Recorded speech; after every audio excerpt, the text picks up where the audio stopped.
Hey everybody, welcome to TBC Plays. I'm the Brit Canuck, a long-time EQ and MMO player, and we now know a new TLP is heading our way in 2022, so I'm carrying on my series of videos where I show you what to hunt, where to camp, what loot to aim for, and how to complete those hunter achievements.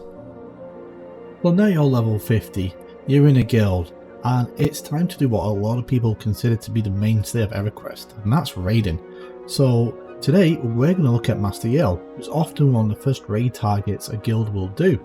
So I'm going to put together a quick video to show you what you need to know before your guild takes him on. Now Master Yael, he's not hard. He's one of the easiest raid bosses in classic Everquest, the other one being Finny. So most guilds are going to be starting either here or in Finny. By week 2 of classic you're probably going to be doing at least 2 or 3 of these per raid if your guild's splitting.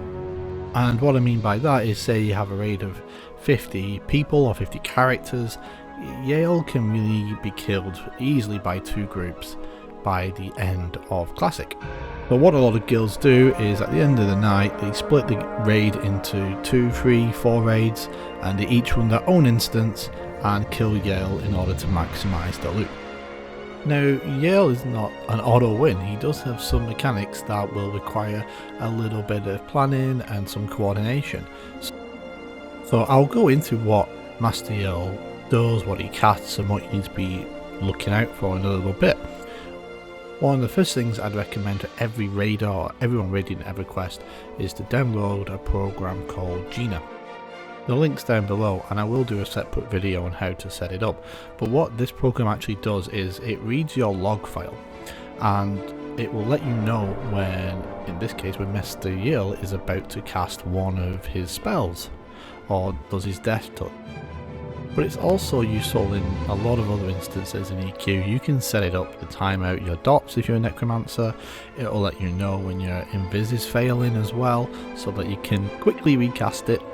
It's a very useful program across all of Everquest, whether you're raiding or you're not. And you'll hear an alert just like this. Kazik Touchcast. And that's what will let you know about what you need to do and prep depending on your class. How to get there, really straightforward, the same as on my whole video. Most guilds will do Yael at the end of the night, so you've done everything else. The last thing you'll do is Yael, you'll split the raid up to do Yael.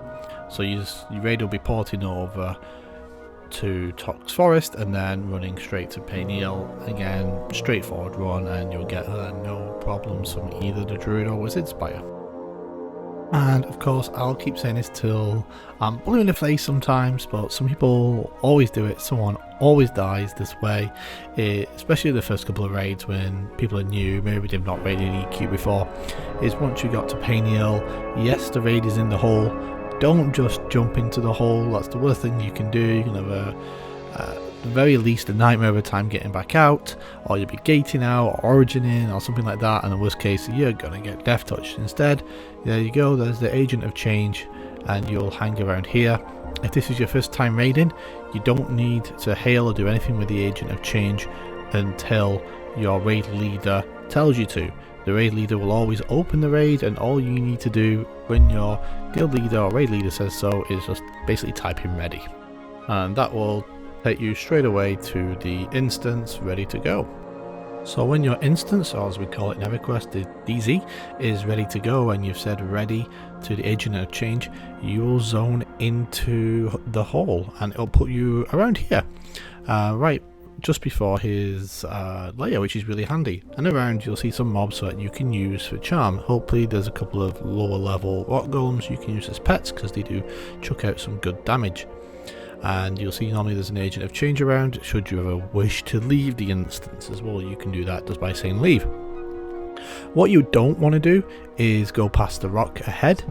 You'll see there's a door that opens up right there into Master Yael's lair. If you click it and go in, you do run the risk of getting aggro from Master Yael. You cannot go too far or too close to him, because he will aggro and he will kill you. When you're ready to go and your raid's ready to charge in, this is what will happen. You need someone to go into the room first in order to aggro Master Yael and eat his death touch. You can open the door and pull out like the adds that are there that are close by and kill those. It's probably better to do that. If not, you'll engage him and you might have 1 or 2 adds. So when you're ready to go and the raid leader tells you to go in, you'll be following. It's typically a bard because bards can run ahead of people, but not only that, they can get rezzed without, and there's no lag time. And as you can see here, straight away, my friend here, Ranger Danger, ran in. He got aggro off Master Yael, who immediately death touched him. And you'll hear the Gina trigger go saying Kha'Zix touch cast, and that's your trigger then to run in, because you have 45-ish seconds until he will cast his death touch again. So our warrior here ran in, and everybody else will be running in and engaging him straight away. And that door behind Master Yael that you're seeing, that won't open on a TLP. But you're running in, you've engaged him right now, and you've surrounded him. You've got your rogues and melee at the back. It's always good to have them on the back so that they don't get any reposits. And you've got your casters maybe still a little bit further away, and obviously the warrior is the one that's directly in front of him tanking, and everybody else to the side. Now once you hear the Gina trigger saying Kha'Zix touch soon. Kha'Zix touch soon, there we go. That's everyone's trigger. If you have a taunt button, to press it. I don't care who it is who presses it. When I've been a raid leader in the past, just as long as someone takes the aggro off the warrior. When that happens and the warrior's lost the aggro to somebody else, the warrior should turn off their auto attack, and then we're going to be waiting for the SK or the ranger or whoever's pressed taunt to basically eat the death touch. It's important that they don't do it too early, because if they do it too early, they're going to get beat down without the death touch going off, and then he's going to go back onto the tank and cast it. And that's when Master Yael raids can typically fail once the death touch lands on the main tank when it shouldn't have done, and it's going round, and aggro's bouncing around, it's running to healers, and that's when things go wrong more than anything else. And then once he's cast the death touch, you've got 42 seconds again until he's going to cast it again. So whoever at that death touch, I always say take a paladin res. It doesn't have to be a 90% res. If you can take a low one, take it and get back up so that you can be ready again to press that taunt button. And honestly, if you've got a raid of say 40 people in week 2 or week 3 of Classic, he's going to be going down within 2 to 3 minutes. So at most you're going to see 2 or 3 death touches. Beyond that, he just casts, he's a wizard, so he does cast some spells. They're not really troublesome. The healer's just got to watch for the main tank's health, make sure it doesn't get too low. If you're a cleric or druid, it's just spot heals. There's no complete heal chains on this guy. You're just doing spot heals, casting the most efficient heal that you have outside a complete heal to keep them topped up. And everybody else is damaging. Like I say, melee should be at the back of him facing away, and everybody else can be scattered around. One thing to note with Everquest though, push is really important, and it's not necessarily based on the direction of the mob or the direction sometimes you're hitting from. If you're a caster, the push depends on which way you are facing. So if you're all facing looking at the mob, that's the way your spells will push them away from you. So I always like to have DPS kind of surround, so it's not pushing in one direction too much, because then it can start clipping into walls and being out of range and things like that. It can be a pain. Or your raid leader may ask you to look north while casting, so he's getting pushed in the right direction. On a TLP, he has about 95,000 hit points, and this is where if you're relying on information, say from the P99 wiki, you're going to be incorrect, because on the TLP, we've had all the quality of life changes. Classes have got stronger. So if he was to come in as he was in Classic, it'd be a walkover, be a pushover. You could do it with 2 or 3 mages. So instead, what they've done is they've added a few more buffs to make it a little bit more challenging, and this is across all raid mobs on a TLP. And in Classic, the mitigation of the mighty buff that you'll see on Master Yael starts off as like a 50% reduction to damage, because otherwise we just destroy him in like 30 seconds flat. There's also a couple of others, such as Present of the Mighty, that really nerfs the amount of damage pets do, or cast pets do from like magicians and necromancers, and that's purely to stop mage armies from walking all over these mobs. As you see here, oh look, there's my there's the SK come back in again, and he's ready in a fight to go again. The only difference between this and TLP is you're coming back fully in your gear. You don't need to pick it up because when you die you keep your gear. So that's why it's good for SKs and paladins and whatnot to take the DT sometimes, because they can quickly rip the aggro from the warrior by using, like in the case of the SK, the darkness line of spells. That's got a lot of aggro generation on it. They can take it, eat the death touch, get rezzed, come back, and they're back in the fight really quick. So you're going to keep going like this pretty much for the whole length of the fight. With say 40 characters being played, it's only going to take you 2 to 3 minutes. Like I said, this guy's not hard. You just need to be aware of that death touch mechanic, and that you've got a couple of healers ready and watching the tank for any spikes, and someone on duty to res whoever eats the DT. And you really shouldn't have any problems as long as you have a decent group doing that. And like I said, week 2, week 3 of Classic, everyone's level 50. You'll be doing this with less than 18 characters, if you want to, in order to maximize the loot. And that's pretty much all it takes to be able to get Master Yael down. Like I said, he's not very hard, and he'll go down nice and easy. So let's look at the loot that you'll get off Master Yael. Now, obviously he's not a tough mob, and the loot kind of reflects that as well. We got the Idol of the Underking, a nice range item. It's pretty cool. Range item, there's not many in Classic. I'd certainly try and get one of those. The Fusible Earthen Ore, that's for a Velius quest, and it's actually a decent item, especially for warriors and other plate melee. You'll need this from Yael. You'll also need one from Finny as well, and a drop from Velius, and then you can hand in the quest.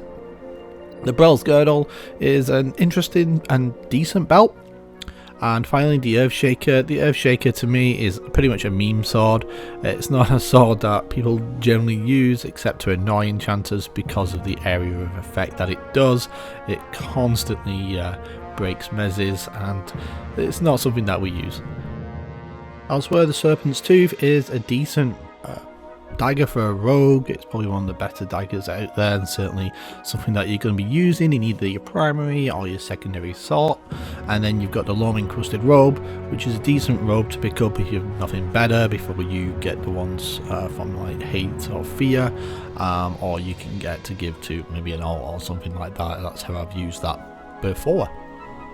Alright, now let's have a look at some of the final details that you'll need to know about Master Yael.